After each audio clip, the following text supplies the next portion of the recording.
Muito bom dia, você ouvinte da Rádio Assembleia do Maranhão pela 96.9 FM. Entramos em conexão a partir de agora com a Rádio Senado.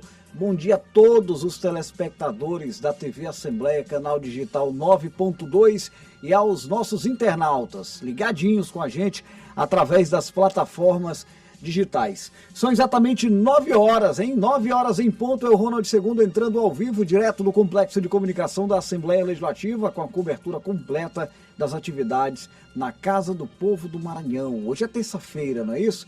Terça-feira, dia de sessão plenária, 24 de março de 2026. Daqui a pouquinho a gente traz as primeiras informações com a repórter Milena Dutra, direto do plenário, deputado Najib Aikel, a partir das 9 horas e 30 minutos. Regimentalmente, a sessão plenária de hoje já pode ser iniciada e aí você vai acompanhando pela TV Assembleia a íntegra dessa movimentação direto do plenário do deputado Najib Aikel e aqui pela Rádio Assembleia com o Diário da Manhã seguindo ao vivo, trazendo a participação dos deputados e deputadas. Daqui a pouquinho, gente, eu recebo aqui o advogado, corregedor-geral da seccional OAB Maranhão, o doutor Ivaldo Prado, para a gente falar sobre um alerta muito importante: golpe de falsos advogados. Como é que a OAB tem fiscalizado aí o exercício ilegal da profissão?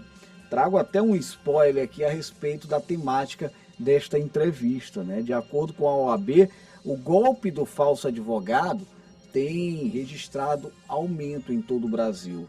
Em 2025 foram registradas mais de 14 mil denúncias em 21 estados e também no Distrito Federal. No Maranhão, a seccional recebeu mais de 100 demandas relacionadas ao tema.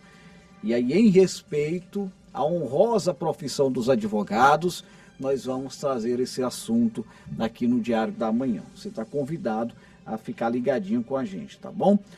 Daqui a pouco, a Ananda Fontinelli traz a previsão do tempo, teremos trânsito ao vivo.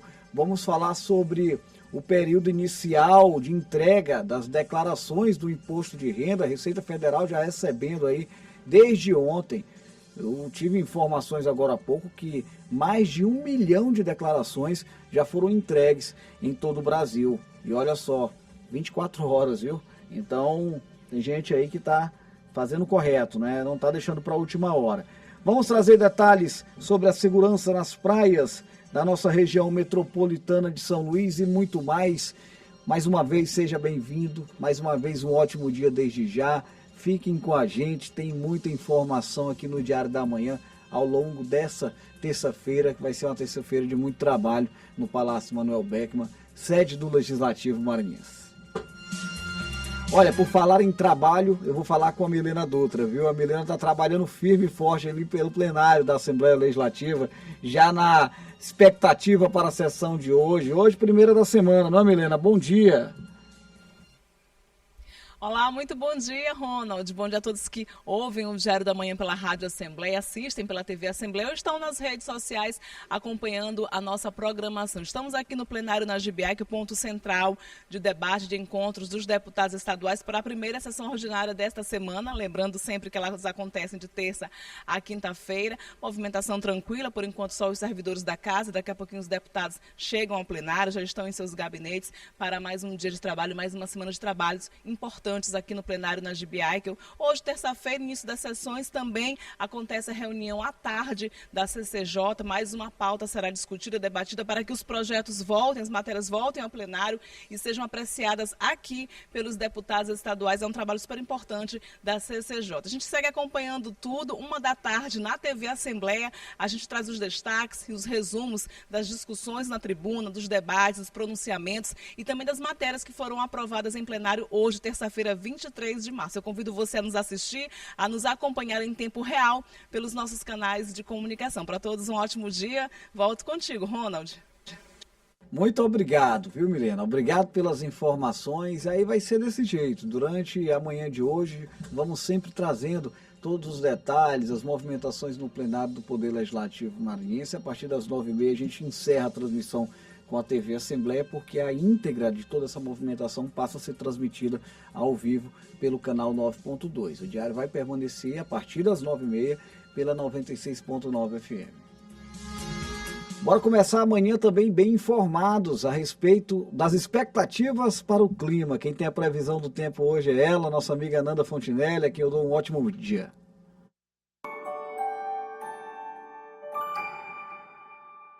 Bom dia para você que está nos acompanhando no Diário da Manhã. Vamos ver como fica o tempo nessa terça-feira aqui na capital e no interior do estado. Olha só, aqui em São Luís o dia será de tempo abafado. Tem muitas nuvens, mas pancadas de chuva são esperadas ao longo do dia, principalmente à tarde e à noite. As temperaturas ficam entre 24 e chegam até os 30 graus, com sensação térmica elevada à noite. Já em Buriticupu, a situação exige um pouco mais de atenção. Além da previsão de chuvas frequentes e volumosas, o município enfrenta o agravamento das vossorocas, que são grandes erosões no solo e podem avançar com o solo encharcado. A temperatura por lá fica entre 23 e chega até os 29 graus. O céu fica encoberto na maior parte do dia. E para a gente encerrar, em São Benedito do Rio Preto, o tempo também segue instável, com muitas nuvens e pancadas de chuva ao longo do dia, podendo vir com intensidade moderada em alguns momentos. A mínima é de 23, a máxima chega a 31 graus e a terça-feira segue assim, com chuva, calor e atenção redobrada, especialmente nas áreas mais vulneráveis. Ao longo do dia, seguimos acompanhando aí as mudanças no tempo. Até amanhã.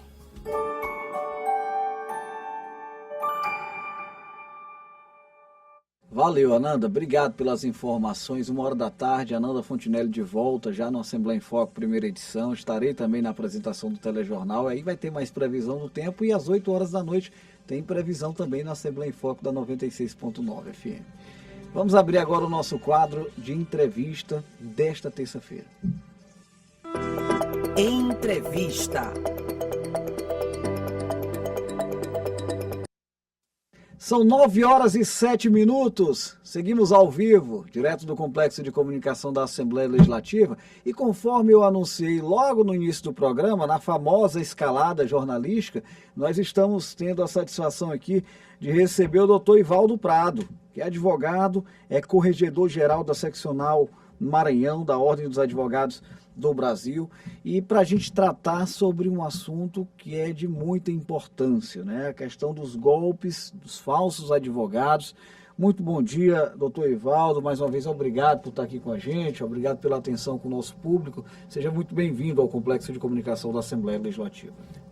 Eu que agradeço, Ronald, pelo espaço aqui, agradecer a todos, é um assunto de grande relevância, de utilidade pública, e a gente vem justamente para poder estar esclarecendo alguns pontos e alertando a sociedade a respeito não só do crime do falso advogado, Sim, como do exercício ilegal da profissão, que é muito comum, né, não só no interior do estado, como na nossa capital também. Doutor, eu estava justificando essa pauta agora há pouco e eu sou muito bem a configura como uma questão de utilidade pública e também, claro, no sentido de valorizar a honrosa profissão dos advogados, que tem um trabalho fundamental em defesa da justiça, em defesa da sociedade brasileira, especialmente aqui no caso Seccional Maranhão, em defesa da população maranhense. Eu queria entender um pouco como é que, o que está acontecendo no Brasil. A gente tem um registro alto aí de golpes, né? No popular falando do falso advogado. Que tipo de golpe é esse? O que está acontecendo no Brasil? O Maranhão também vem registrando aí alguns números, mais de 100, se eu não me engano, em 2025. Me explica direitinho como é que tem acontecido isso. Ronald, hoje é muito difícil você encontrar uma pessoa que já não tenha sido, pelo menos tentado, né, passar por um golpe. Eu acho que todos nós aqui, talvez todos que estejam aqui presentes, já passaram por essa tentativa. E tem sido um problema difícil de se combater, porque como se trata de um crime virtual, você localizar essas pessoas não tem sido fácil. Algumas operações em São Paulo já prenderam 2 quadrilhas que aplicavam esse golpe, salvo engano no Piauí também já conseguiram. Fora isso, mais nenhum. Resumindo, o que é o golpe do falso advogado? Alguém utiliza a minha foto enquanto advogado num outro número de celular, se passando por mim. Eles entram nos nossos processos, baixam peças do nosso processo e enviam para nossos clientes, dizendo, olha, essa sua ação que eu entrei, e eles falsificam uma decisão judicial. eles falsificam a decisão judicial. Outro dia um cliente meu me mandou uma decisão dizendo para ele que ele ganhou 1 milhão naquele processo, tá? E o processo era meu, eu era advogado dele. E eu falei para ele, isso é golpe. De fato, o processo existia. O processo existe, o número existe, só que aquela decisão não existia. Tá? Eu disse para ele, isso é golpe, não responda. E aí o que o golpista faz? Você teve uma indenização de 1 milhão, mas para você receber esse 1 milhão, você precisa pagar 10 mil reais. Né? Você faz para liberar o dinheiro. Para liberar o dinheiro. Tem sempre uma maneira de tirar o dinheiro do cliente. É aí onde ele já tem que ficar esperto. Exatamente. Então, assim, nós temos relatos de pessoas que levaram golpes de 10 mil, de 7 mil, de 100 mil. Tá? Então, assim, isso não existe. Você pagar um valor, lógico, você paga uma taxa para liberar um alvará, mas não nessa proporção. Tá? Então, a recomendação que a gente sempre faz, as pessoas quando ligam, quando recebem esse tipo de contato duvidoso, e não é do número que você costumeiramente fala com o seu advogado, tá? Entre em contato no número do seu advogado, enquanto você não tiver um retorno, não tome qualquer iniciativa sem antes você ter um contato direto com o seu próprio advogado. Só para você ter ideia da gravidade do problema, eu já tive uma situação onde em um único dia 10 clientes meus receberam contato de um golpista, de um falso advogado, se passando por mim. Tá? Um número de WhatsApp com a minha foto, um número... Às vezes eles usam DDD da nossa própria cidade, às vezes eles usam DDD de outra cidade, sim, mas eles entraram em contato com 10 clientes meus em um único dia, tá? Se passando por mim, um mutirão de golpes. Então, assim, eu acredito que eles usam inteligência artificial, então é um crime muito bem feito e organizado e difícil de pegar. Já tem Polícia Federal envolvida na investigação, Conselho Nacional de Justiça, Polícia Federal, e não tem sido fácil. Então, a alternativa mais rápida para a gente conseguir combater isso é alertar a sociedade, tá? Avisar a sociedade que isso é golpe, para eles não fazerem qualquer tipo de pagamento para receber qualquer... Inclusive, eles mandam uma decisão judicial com a assinatura de um juiz. Tá? Eles chegam a um ponto, para você ter ideia, eu tive clientes que disse que o juiz vai ligar para ele às 10 horas, e às 10 horas alguém liga para ele de vídeo, se passando por um juiz, ou se passando por um promotor de justiça. São criminosos estruturados, então. Né? Estruturados, organizados, e assim, o negócio está ficando tão sério que eles estão avançando. Eu tive um cliente semana passada, um cliente que está em um processo de recuperação judicial, e esses criminosos se passaram por um banco, por um grande banco. Sei lá, um Bradesco, um Banco do Brasil da vida, se passaram por um grande banco negociando uma dívida de mais de 1 milhão com o cliente por 100 mil reais. E o cliente chegou a pagar os 100 mil reais. Tá? O escritório do cliente negociou minuta de contrato de acordo, assim, um negócio muito bem feito. Tá? Você imagina um golpista mandar uma minuta de contrato de acordo para o advogado do cliente, fazendo um acordo de 100 mil reais. O que aconteceu? O Banco do Brasil, agora recentemente, o Banco Central, na verdade, recentemente ele criou um roteiro para combater esses crimes financeiros por Pix. Ou seja, ele rastreia o dinheiro, tá, e recupera o dinheiro.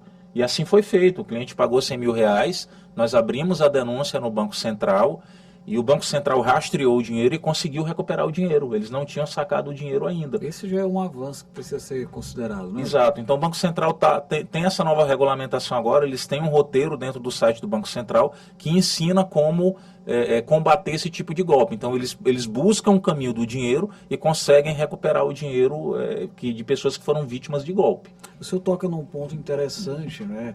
Porque o que a gente tem de registros, principalmente dos consumidores, a gente que conversa muito com as pessoas na rua, é a dificuldade que essas pessoas têm de atendimento para cobrar uma situação de golpe junto às instituições bancárias, né? Então é importante que as instituições bancárias tenham a responsabilidade, uma dedicação maior, né, em otimizar esse tipo de atendimento para amparar o consumidor numa situação como essa. E aqui o senhor já me traz uma boa notícia, porque é um avanço, né, já determinado pelo Banco Central nesse sentido. E, Ronald, não só a questão dos bancos, porque é responsabilidade do banco, já tem decisões judiciais que amparam isso, é responsabilidade do banco fazer a conferência. Eu fui bancário 12 anos, eu passei. Eu tenho propriedade para falar. Você conferir a documentação da pessoa que está abrindo uma conta, seja uma conta digital num banco virtual, no Nubank, no Inter ou qualquer outro banco, seja num banco comercial tradicional, como o Bradesco, Banco do Brasil, Caixa Econômica, mas é obrigação do banco conferir se aquela documentação é legítima, se aquela pessoa existe, se não é um estelionatário, se não é para fazer um golpe, porque quando você pega uma conta bancária, que o dinheiro entra e sai o tempo todo de forma rápida e existem muitos saques em caixa eletrônico ou saque na boca do caixa, isso aí já levanta uma suspeita. Tá? Então, assim, uma coisa que eu quero que as pessoas entendam, e teve uma decisão judicial recente agora de um colega nosso daqui do Maranhão, que inclusive é o presidente da Comissão de Direito Bancário lá da nossa OAB, que a Justiça já determinou que as companhias telefônicas façam o bloqueio das linhas desses golpistas. Tá? Então, quando você denuncia que aquele número é de um golpista, tá, e você comunica à companhia telefônica, a companhia telefônica é obrigada a bloquear aquele número. Tá? Assim como os bancos também são obrigados a fazer o rastreio do dinheiro através do Banco Central. Tá? Então, tem se criado mecanismos para tentar combater isso, que descobrir quem faz tem sido muito difícil. Então, a gente tem ido no caminho inverso. Estamos alertando a sociedade, criando um mecanismo para poder blindar as pessoas o mais rápido possível desse tipo de golpe. Quando se trata de crimes cibernéticos, obviamente a gente tem a tendência que tem uma dificuldade maior, claro, né? Mas as investigações obviamente acontecem, né? E é um tipo de crime que a gente precisa deixar bem claro que não compensa, crime nenhum compensa, né? Mas não é porque há uma dificuldade de identificação, por exemplo, por parte da Polícia Civil, que esses criminosos, né, estão aí liberados para brincar, porque com a hora a casa cai, como eles costumam dizer. Exatamente, né? Na verdade, Ronaldo, isso é só uma vertente dos crimes que a gente atua hoje dentro da Corregedoria Geral. Eu, como corregedor, sou responsável em acompanhar os trabalhos e fiscalizar os trabalhos do setor de prerrogativas, fiscalização, ouvidoria e Tribunal de Ética e Disciplina. E um dos crimes que a gente tem dado total foco nesse período agora é a fiscalização do exercício ilegal da profissão. Tá? Muitas pessoas que se passam por advogados, não só no interior do estado, como aqui na capital também.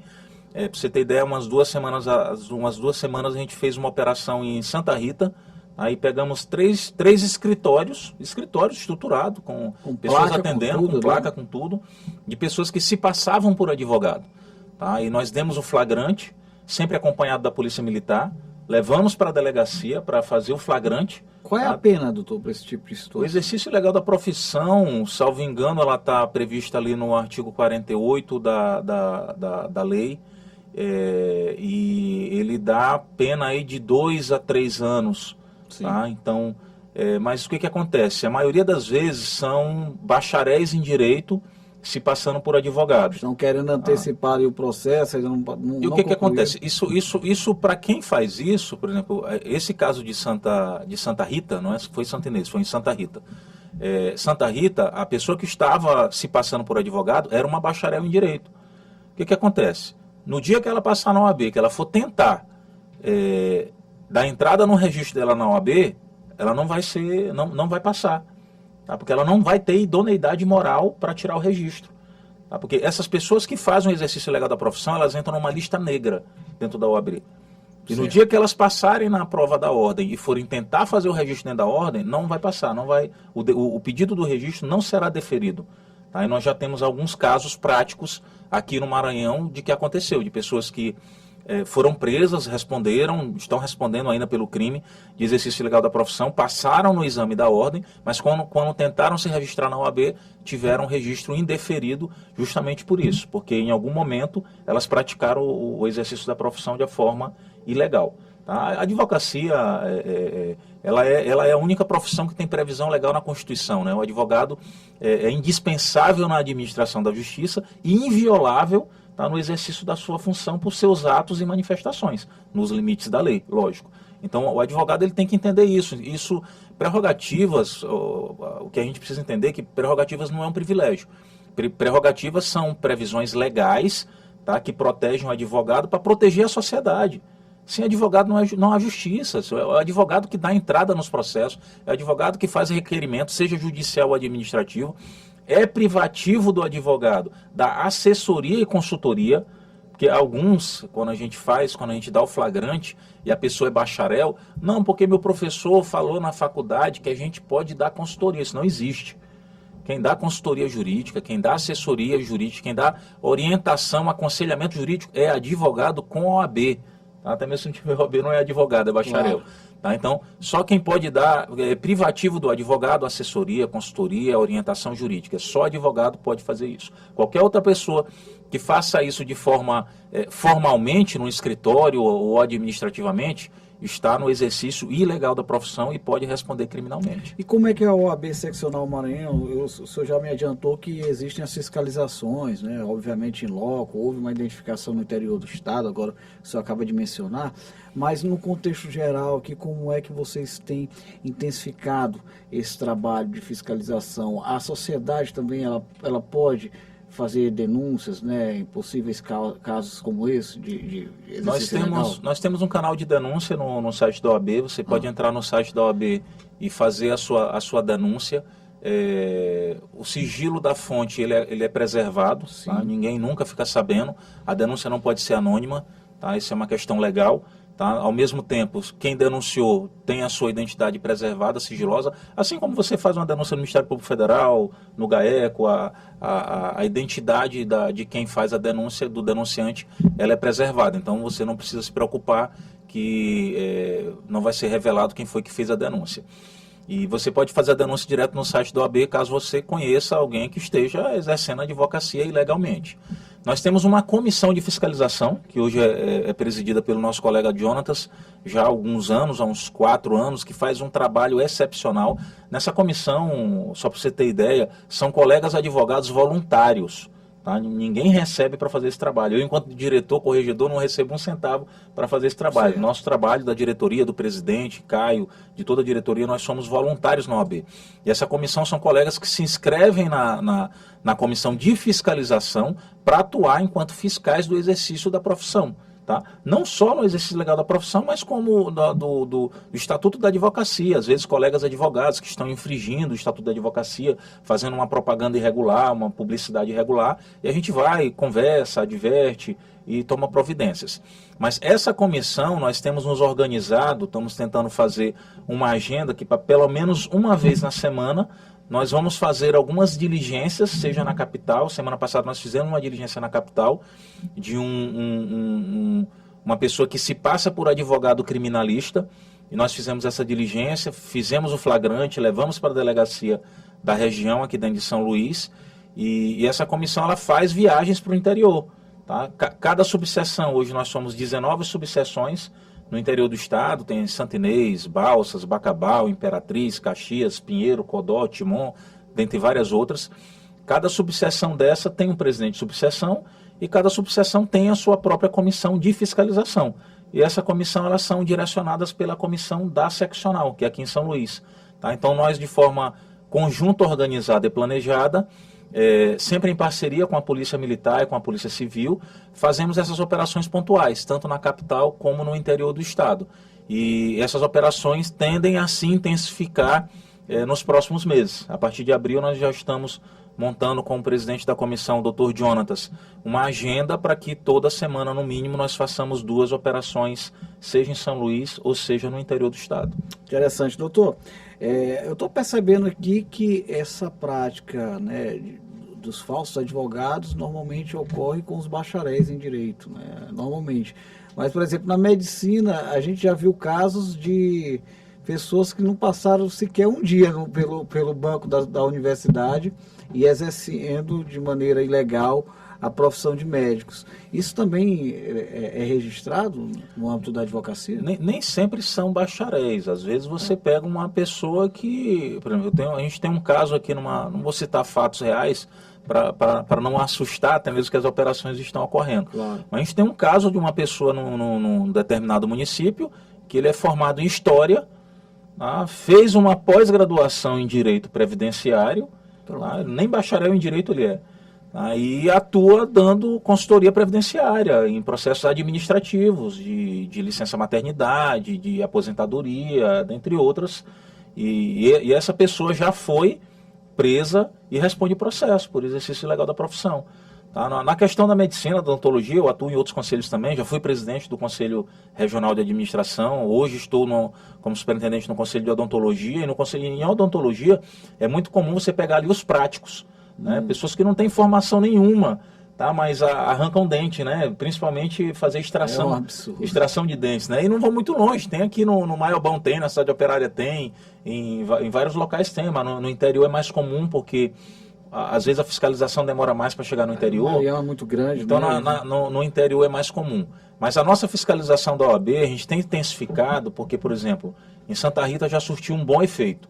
Tá? Por exemplo, uma das pessoas que a gente pegou em Santa Rita, nem bacharel era, não era nada.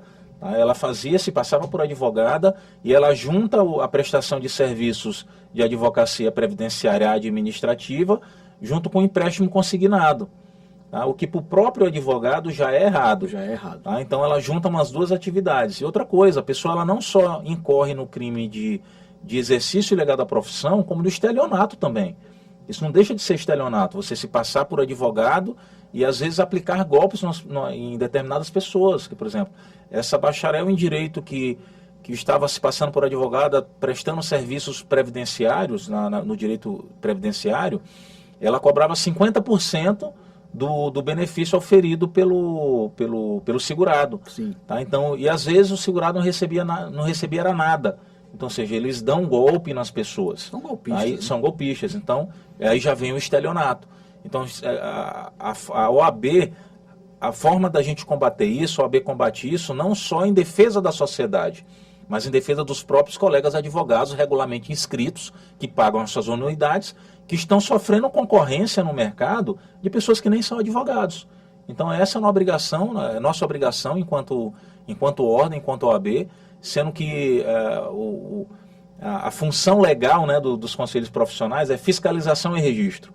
Então a gente não pode perder a nossa razão de existir, que é fiscalizar e registrar. Sendo que a OAB, como uma entidade sui generis, ela faz muito mais coisas. Nós temos atividades sociais, esportivas, acadêmicas, dentre várias outras atividades que nós fazemos. Mas a fiscalização é uma coisa que a gente tem dado um foco importante nesse período agora, né, pelo menos nos próximos meses, para que a gente realmente consiga combater o exercício ilegal da profissão, alertar a sociedade com relação a isso. Uma forma, Robson, de você conseguir ver se a pessoa é advogada ou não, é só você entrar no site, no CNA, que é o Cadastro Nacional da Advocacia. Lá no CNA você consegue consultar pelo nome da pessoa se ele é advogado ou não. Tá? É cna.org.br. Boa ferramenta. Ou você entra no site da OAB Federal, oab.org.br, e lá tem o link do CNA, que é o Cadastro Nacional da Advocacia. Lá você coloca o nome da pessoa, tá? Bota lá, Ivaldo Prado, e aí dá um OK. Lá vai abrir se eu tenho OAB em qualquer estado. Aí vai aparecer que eu tenho OAB no Maranhão e no Distrito Federal. Ou então você consulta pelo número da OAB, ou consulta pelo nome. Tá? Então lá você tem como consultar se a pessoa realmente é o advogado ou não. Quando chega alguma denúncia para a gente de exercício ilegal da profissão, a gente sempre pede que a denúncia venha com o máximo de detalhes possível para a gente não perder tempo fazendo uma diligência. Até mesmo porque, só para você ter ideia, eu tenho hoje mais de 100 denúncias para fazer diligência. E temos algo em torno de 30 membros na comissão de fiscalização. Então é muita denúncia para pouca gente. Como todos são voluntários, a gente precisa encaixar de acordo com a agenda profissional de cada um. Não se dedicam exclusivamente, obviamente, né? Pela questão de ser voluntário. Exatamente. Então a gente pede que mande o máximo de informações possível, o nome da pessoa, o endereço onde ela atua, algum card que ela manda, algum vídeo, postagem de Instagram, por exemplo. Esse pessoal de Santa Rita se identificava no Instagram como advogado. E colocava lá, resolvo causas de direito previdenciário, direito criminal. E faz a publicidade e tudo mais. Então, assim, é um absurdo, é uma agressão para a ordem ver uma publicidade dessa e não fazer nada. Então, é mais do que a obrigação da gente inibir, coibir e combater esse tipo de atitude de comportamento. Doutor, deixa eu extrair aqui um ponto da sua resposta, que é mais uma questão de curiosidade de quem não faz parte do âmbito jurídico, né? O senhor me mencionou sobre que, por exemplo, não é possível agregar certos serviços, né? O advogado ele não pode fazer isso. Eu me recordo que há bons anos atrás, eu tenho um escritório na área de comunicação, que eu também presto assessorias, e aí o meu irmão passou na OAB, e aí eu até mencionei com ele, rapaz, meu irmão, se quiser, vamos usar o escritório aí para você conversar. Ele, não posso fazer isso, não permite. Existe essa regra também, não é, doutor? Existe uma vedação no próprio Estatuto da Advocacia, nosso Código de Ética, que você não pode mercantilizar a advocacia. Por exemplo, em outros países, como a Austrália, Estados Unidos, você coloca um outdoor do advogado. Aqui não pode. Nosso regulamento não permite. O que o advogado pode fazer? Você pode gravar vídeos no Instagram, instrutivos, educativos, gerar conteúdo, tá? Mas não pode dizer, você está com problema previdenciário, me procure, eu sou advogado previdenciarista. Porque aí já dá um contexto comercial. Exatamente. Então a nossa legislação, nosso Código de Ética não permite esse tipo de publicidade, né? Mas, por exemplo, na rádio, você não pode estar o tempo todo na rádio vendendo o seu serviço, na televisão, não pode fazer publicidade. Aqui a gente está prestando um serviço nesse momento aqui à sociedade. Mas você pode gerar conteúdo, tá? Você é especialista em direito bancário, tá? Você pode falar dos crimes sobre direito bancário, gerar conteúdo, tá? E dizer, procure um especialista, tá? Então, mas você fazer a mercantilização da advocacia, como às vezes a gente vê, por exemplo, tem colegas que vão para as redes sociais e temos alguns casos de fiscalização e alguns casos já no Tribunal de Ética e Disciplina de colegas que vão para a rede postar decisões. Você não pode postar decisão. Conseguiu uma liminar, botar no Instagram. Não pode, é vedado pelo Código de Ética da Advocacia. Então você vai, aposentei seu fulano de tal, aposentado. Também não pode. Tá? Então assim, agora você pode dar orientação pedagógica, sugestão. Então, e a gente tem atuado nos casos que realmente têm sido exacerbados. Tá? Porque a gente entende que o jovem advogado, o advogado início de carreira, precisa de alguma forma se vender, aparecer. Então a orientação que a gente dá é essa: participe de eventos acadêmicos dentro da OAB, participe das comissões da OAB, grave vídeo, gere conteúdo, fale da matéria do direito no qual você atua, mas cuidado para não exceder, tá? Não se exceder, o limite, não extrapolar, botar um link para o WhatsApp, postar decisões judiciais, tá? Então tem que ter muito cuidado com relação a isso hoje. Muito bom bate-papo aqui com o doutor Ivaldo Prado, advogado, corregedor-geral da Seccional Maranhão, a Ordem dos Advogados do Brasil. Leve o nosso abraço a todos os integrantes lá da diretoria da OAB, né? A OAB é sempre muito atenciosa com todos nós aqui, nossa equipe de comunicação da Assembleia Legislativa, no sentido da gente gerar boas pautas, esclarecer a sociedade sobre esse importantíssimo trabalho que vocês desenvolvem, de interesse, que é claro, da sociedade maranhense. Doutor Ivaldo, muito obrigado por estar aqui com a gente mais uma vez. Eu que agradeço a todos pelo espaço para poder estar esclarecendo essas situações de exercício legal da profissão e do crime do falso advogado, alertar a sociedade. É uma informação de utilidade pública e a gente fica à disposição aí para próximas oportunidades. Muito obrigado.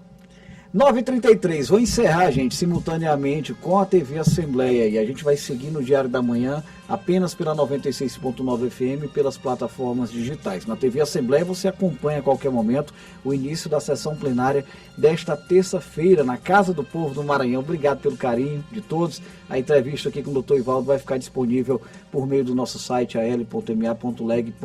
Até a próxima.